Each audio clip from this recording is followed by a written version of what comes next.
Companheiros e companheiras, a cada nova entrevista que eu faço na área da programação, mais burro eu me sinto. Meu Deus, como pode? O que está acontecendo? O que está acontecendo? Você não me conhece? Meu nome é Maurício Eugênio, sou programador há alguns anos. Blá, blá, blá, blá, blá, blá. Trabalho com Python, com Django, com Fast API, Docker, Linux, AWS, Azure, enfim, várias coisas que eu trabalhei durante alguns tempos aí. Enfim, se você é um recrutador ou até mesmo se tiver uma vaga aí no seu trampo, me indique. Meu LinkedIn tá aí embaixo.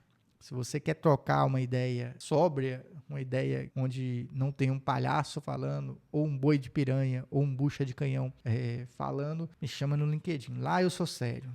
Um dia eu vou até postar uma foto de terno lá.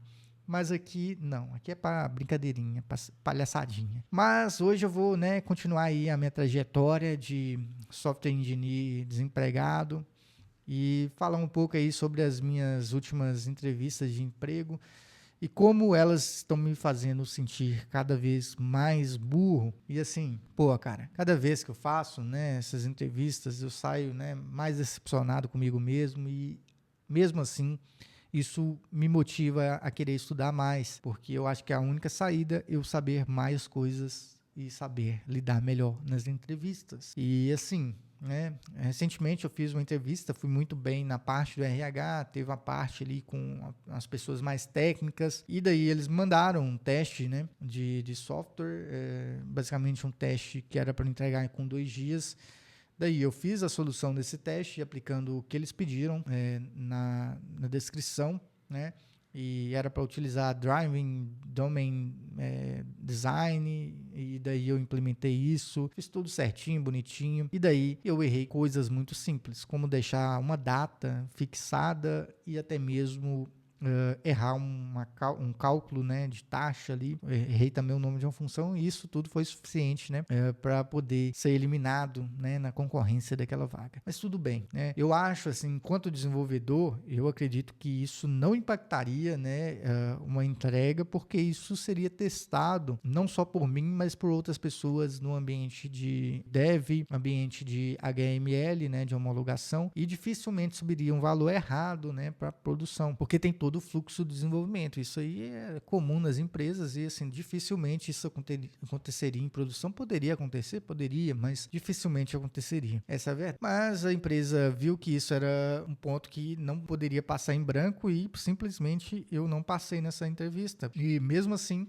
eu vejo que é algo que eu preciso melhorar, tomar mais cuidado com algumas coisinhas para não cometer o mesmo erro. Depois disso, eu fiz uma outra entrevista para Python Developer usando Django, e nessa entrevista, cara, eu fui tão confiante, porque são alguns anos trabalhando com a mesma coisa, são alguns anos fazendo aquela mesma coisa, e daí eu esqueci coisas assim simples, muito simples, tanto do Django quanto do Python, e não foi suficiente para passar na vaga, e na hora ali os entrevistadores perceberam, que eu fiquei nervoso, perceberam que eu fiquei com vergonha de não conseguir responder algumas perguntas, e mesmo respondendo a pergunta, de forma prática e não respondendo a pergunta de forma teórica. Por exemplo, eu respondi que para otimizar queries em Django, você utiliza o Perfect Related e o Select Related, que um vai ter uma aplicação em foreign key, o outro vai ter aplicação em many-to-many, e isso resolve o problema N+1. E basicamente, quando eu falo isso,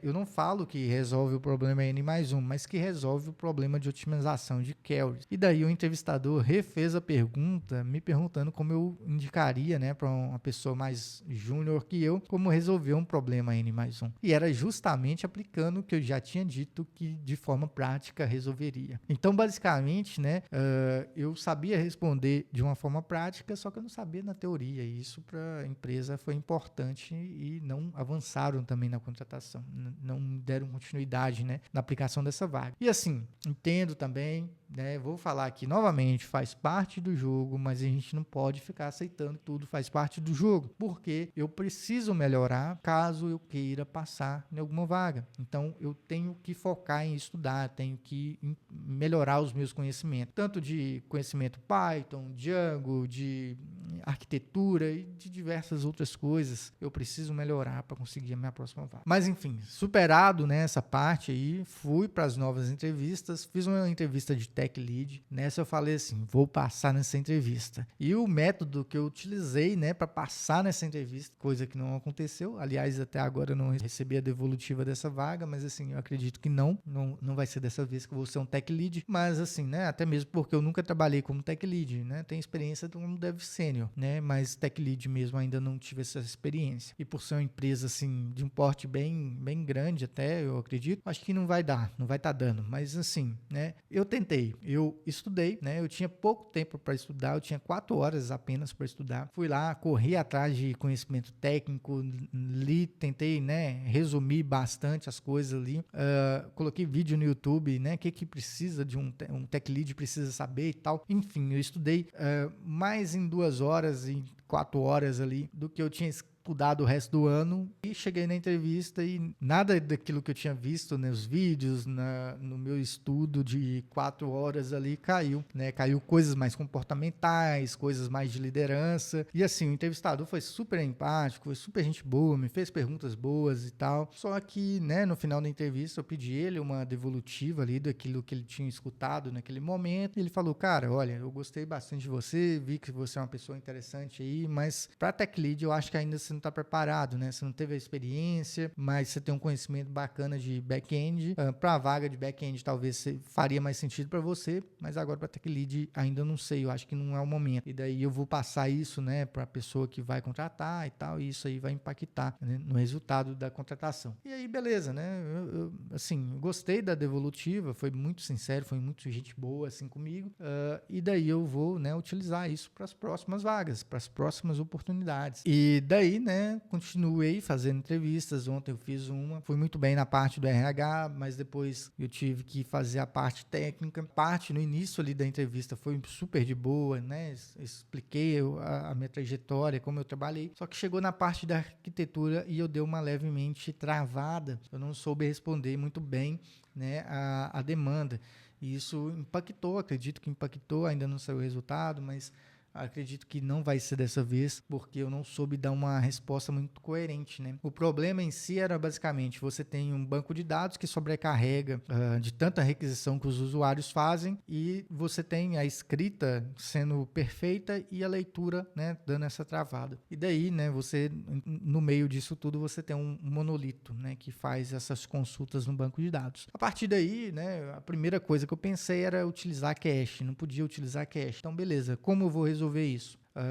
Eu fiquei pensando, pô, beleza, vamos escalonar isso aqui horizontalmente, porque a gente faz a réplica do nosso back-end e daí isso aí vai dar uma melhorada no fluxo, né, das requisições e de fato poderia resolver, só que tem um grande porém nisso tudo, que é o quê? O gasto, né? Então, vamos lá, imagine que você tem uma padaria e, sei lá, 30 pessoas ligaram para sua padaria e só você vai responder, né, se tem pão ou se não tem pão. Quando você recebe essas 30 ligações, você vê que você não dá conta de responder todas elas, porque as pessoas vão ficar na linha, outras não vão conseguir ligar e tal, e você vai atendendo um por vez. Alguns vão esperar, outros vão embora, não vão querer saber, e daí isso aí vai acontecer. Pode ser que você consiga atender o 30º, mas na vez dele já não tem pão, né? Então, assim, esse é um grande problema. E daí, né, você imagina, pô, como é que eu posso resolver isso, né? Escalonando isso em software, né, aumentando horizontalmente, você vai, basicamente, na vida real, você contrataria 30 pessoas para atender 30 telefones, né? Basicamente, você teria que ter 30 linhas de telefone, 30 funcionários, 30 telefones, e daí você resolveria o problema. De fato, resolveria o problema. Só que isso geraria um custo muito maior. Então, justamente esse é o problema que eu acabei causando a partir do momento que eu escalonei, né, todo o monolito ali. E isso, pô, de fato não resolve o problema, aumenta o custo, né? Daí eu falei assim, pô, beleza, então a gente pode fazer só uma cópia do banco de dados, né? Fazer cópias do banco de dados, réplicas do banco de dados, e daí, mesmo assim, também tem um custo. Mas, enfim, a réplica do banco de dados vai ser muito menos custosa do que você fazer todo o monolito, né? Replicar. Enfim.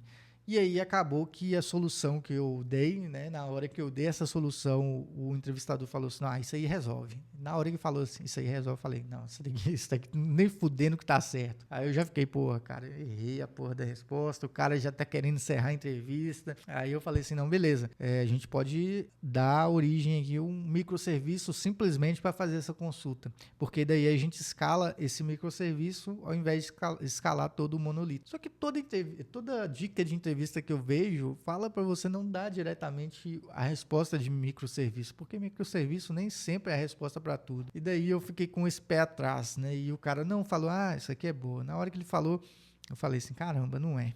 Se fosse bom, não seria tão fácil assim, não seria.